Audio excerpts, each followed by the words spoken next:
അനുസരണം. ഔസേപ്പ് അനുസരിച്ചു. ആരെ? രാജാവിനെ ഔസേപ്പ് അനുസരിച്ചു. രാജകൽപ്പന ഔസേപ്പ് അനുസരിച്ചു.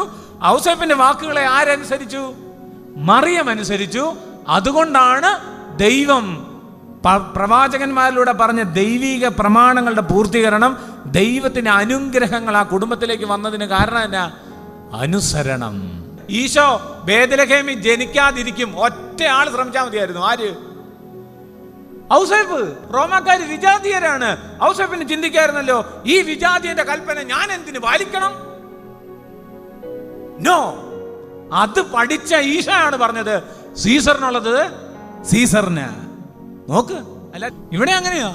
ഔസേപ്പ് നീതിമാനാകയാലും അടുത്തതോ ഔസേപ്പിന് അപ്പൊ രണ്ട് സ്വഭാവ. ഒന്ന്, ഔസേപ്പ് നീതിമാനാണ്. പിന്നെ രണ്ടാമത്തെ തന്നെ രണ്ടാമത്തെ ഔസേപ്പിന്റെ സ്വഭാവമാണ്. വായിക്കത്, അവളെ. അപ്പൊ അതെന്നെ സ്വഭാവം എന്നാ? ഔസേപ്പിന്റെ സ്വഭാവം എന്നാ? ഒന്ന് നീതിമാനായിരുന്നു, രണ്ടാമത്തെ സ്വഭാവം എന്നാ? ഇഷ്ടമില്ല ആരെയും. അതാണോ? അങ്ങനല്ല ആ വാക്യം. ആ വാക്യം ഒന്നും കൂടെ ശ്രദ്ധിച്ചു പറ. അവളെ അപമാനിതയാക്കാൻ ഇഷ്ടമില്ല എന്ന് പറഞ്ഞാൽ ആരെയും അപമാനിക്കത്തില്ല.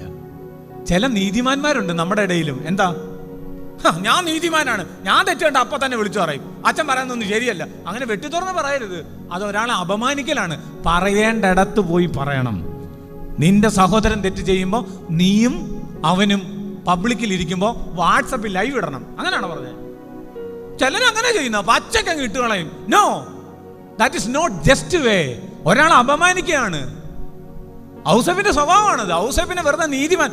ആരാ നീതിമാൻ അല്ലാത്ത? നമ്മളെല്ലാവരും നീതിമാന്മാരാ.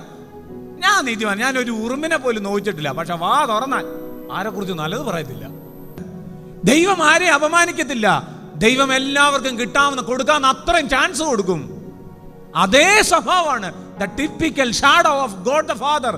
ദൈവപിതാവിന്റെ പക്ക നിഴലാണ് ഔസേപ്പ്. അതുകൊണ്ടാണ് ഈശോ ഈ മനുഷ്യനെ ഭൂമിയിൽ വെച്ച് എന്നാ വിളിച്ചു? വളർത്തച്ചാന്ന് വിളിച്ചോ? നമ്മളാണ് ആ മനുഷ്യനെ അങ്ങനെ വിളിക്കുന്നത്. ബൈബിളിൽ അങ്ങനെ ഒരു വാക്കിയില്ല. ഉണ്ടോ? ഔസേപ്പ് വളർത്ത പിതാവെന്ന്. അവന്റെ പിതാവായ ഔസേപ്പ്. അമ്മ പറയണം ആരാ അപ്പനെന്ന്. അമ്മ പറഞ്ഞല്ലോ, മറിയം പറഞ്ഞല്ലോ, നിന്റെ പിതാവും ഞാനും നിന്നെ അന്വേഷിക്കായിരുന്നു. നമ്മൾ വെറുതെ ഔസേപ്പ് പിതാവിനെ അങ്ങനെ കുറച്ച് കാണരുത്. നമ്മുടെ വിചാരം എന്തോ വളർത്ത പിതാവെന്ന് പറഞ്ഞില്ലെങ്കിൽ എന്തോ തെറ്റിദ്ധരിക്കും, മാതാവിന് ഔസേപ്പിൽ, അങ്ങനെ ഒന്നും ആരും ചിന്തിക്കണ്ട.